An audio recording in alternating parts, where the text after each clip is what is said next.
চাঁপাইনবাবগঞ্জে ৩২টি ভারতীয় mobile phone উদ্ধার করেছে ৫৩ বিজিবি।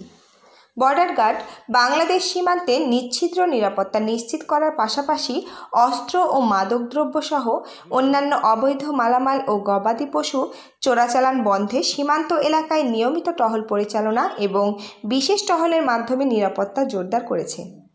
রবিবার ২৩শে ফেব্রুয়ারি ২০২৫ সকাল আনুমানিক ৫টা ৩৫ মিনিটে মোনাকষা বিওপির দায়িত্বপূর্ণ সীমান্ত এলাকায় অভিযান পরিচালনা করে চাঁপাইনবাবগঞ্জ জেলার শিবগঞ্জ থানার বাবুপুর ইউনিয়নের বগলাউড়ি এলাকা থেকে লুকিয়ে রাখা অবৈধ ও চোরাচালানকৃত ৩২টি ভারতীয় মোবাইল উদ্ধার করে।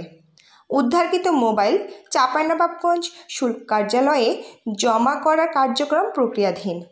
এ ব্যাপারে চাঁপাইনবাবগঞ্জ ব্যাটালিয়ন ৫৩ বিজিবি এর অধিনায়ক lieutenant colonel Mohammad Moniruzzaman PSC বিষয়ে সত্যতা নিশ্চিত করে বলেন, চাঁপাইনবাবগঞ্জ ব্যাটালিয়ন ৫৩ বিজিবি সীমান্ত এলাকায় অবৈধ ও চোরাচালানকৃত মোবাইল, অন্যান্য মালামাল এবং মাদকদ্রব্য চোরাচালানের বিরুদ্ধে জিরো টলারেন্স নীতি বাস্তবায়নে সর্বদা সচেষ্ট রয়েছে এবং এই কার্যক্রম অব্যাহত থাকবে।